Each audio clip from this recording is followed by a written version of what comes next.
We're back from the long weekend and ready to get going with this Tuesday edition of CNN Student News. I'm Carl Azus. First up on this inauguration day, some inaugural headlines.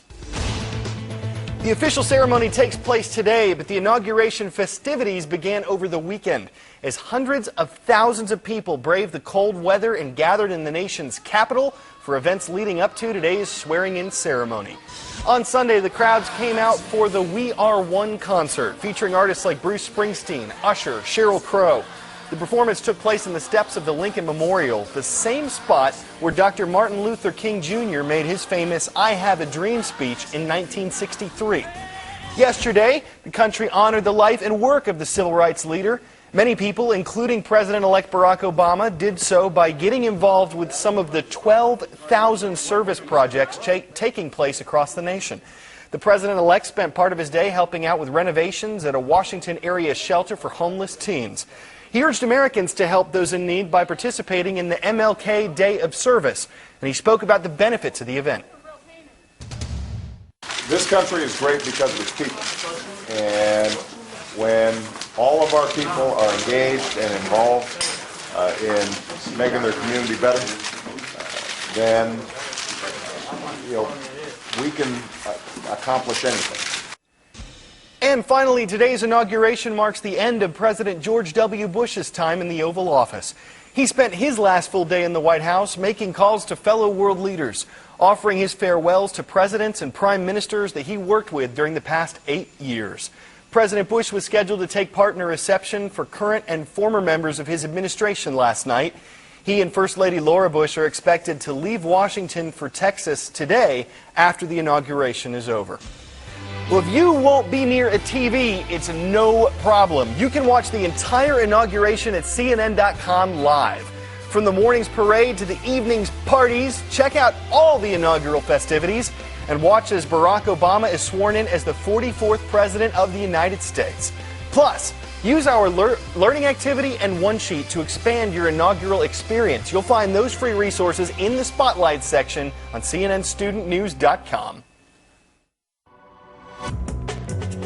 A word to the wise. Impede. To interfere with or slow the progress of something. Humanitarian agencies are hoping to be unimpeded in their efforts to reach victims of the recent fighting in Gaza, now that both Israelis and Palestinians have declared a ceasefire. Both sides made separate announcements after weeks of clashes between Israeli forces and Hamas militants inside the Palestinian territory. Nick Robertson has the latest details on the situation. Israel's army has pulled back. In the fields outside Gaza, tanks and artillery crowd the hillside, ready for a complete withdrawal. Some reservists are already leaving combat. All troops, according to a Foreign Ministry official, could be out of Gaza by President-elect Barack Obama's inauguration, 7 p.m. Israel time Tuesday. It's an uneasy truce right now. It's almost silent up here overlooking Gaza. All you can hear is the drone of the Israeli surveillance aircraft looking down on the streets, monitoring what's going on. At the border, Israel's newly appointed post-conflict humanitarian coordinator has opened a health centre to help Palestinians. The government's message that despite so many hundreds of civilian deaths and reports of thousands of injuries in Gaza, they want to help the people. First of all, we've increased dramatically the amount of inflow of trucks of humanitarian goods and services, including food, medical supplies and the like. At border crossings, a more complex picture is emerging. Humanitarian help is not getting through the way aid agencies say it needs to. Mercy Corps and the other colleague agencies that we work with closely are not experiencing this at all, and we're very frustrated and really, demanding unimpeded access for humanitarian aid workers.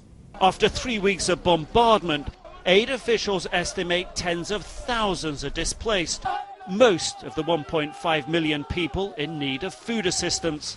Getting help in fast is critical. There's reports that over 4,000 homes have been destroyed and about 20,000 have been severely damaged. So these people need plastic sheeting and materials so they can fix their homes. The army says it needs to be cautious and see if Hamas will hold the ceasefire. As the quiet continues, we'll be able to open up the border with more security. Let's not forget that every time we've had a lull in our fighting to enable humanitarian aid to go through, we've been hit with mortars and rockets. We've even seen contraband going through with those supplies. For now, in Gaza, no bombs dropping is almost relief enough. And the aid that is getting through so far, more than 130 trucks this day, according to the Israel Defense Force, welcome help. On the Israeli side of the border, troops relax, reflect on the conflict, enjoying their first day without rockets for almost 4 weeks. Nick Robertson, CNN, on the Israel-Gaza border. Time for the shout-out. Who was the first U.S. president to take the inaugural oath from his father? Was it John Quincy Adams, Calvin Coolidge, Franklin D. Roosevelt, or George W. Bush? You've got 3 seconds. Go!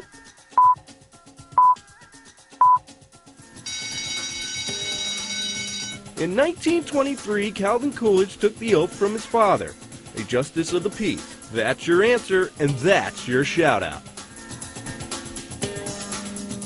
Most presidents have been sworn in by the Chief Justice of the Supreme Court, but President Coolidge's choice to have his father swear him into office isn't the only inaugural adjustment. In fact, there's not a whole lot about the inauguration that is actually required by law. Still, every president for nearly 220 years has taken part in the tradition, even as it has made some significant changes. Inauguration Day was a lot warmer for our first president than our 44th. Then again, Washington wasn't in Washington when he took the oath of office. He was in New York at the end of April, and it took him 57 days to get there from New Jersey.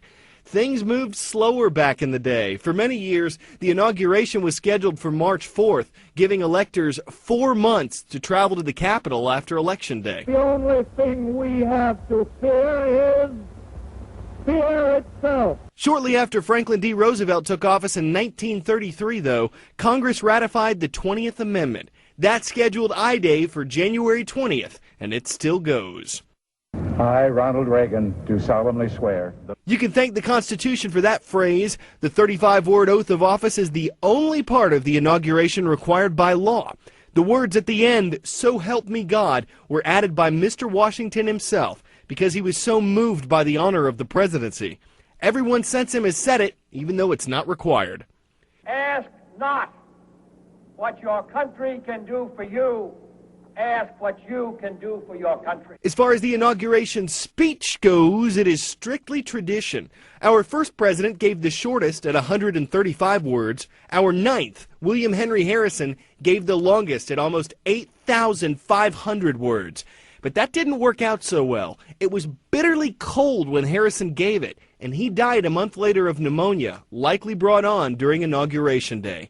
But traditionally, this is a time to celebrate, and the parades and inaugural ball events you see today are as old as the U.S. presidency itself. Enough about inaugural history. We want to hear your thoughts on today's event. Turn on those video cameras and send us an iReport, whether it's about the ceremony, the speeches, the parade, or parties. We want you to let us know what you thought about any or all of it. Just remember to get your folks' permission first, then head to cnnstudentnews.com to submit your videos to us. Well, before we go today, there's this London gym that's trying out some new equipment. If you hate it when you're trying to get in a workout and some dude jumps on your back, well, that is the point at Gym Box. The facility has replaced some of its weights with actual people. The human helpers range from 66 to 341 pounds. The owner came up with the idea to help customers visualize what they're lifting. It's just one more way for folks to watch their weight. You guys have a great day. For CNN Student News, I'm Carl Azuz.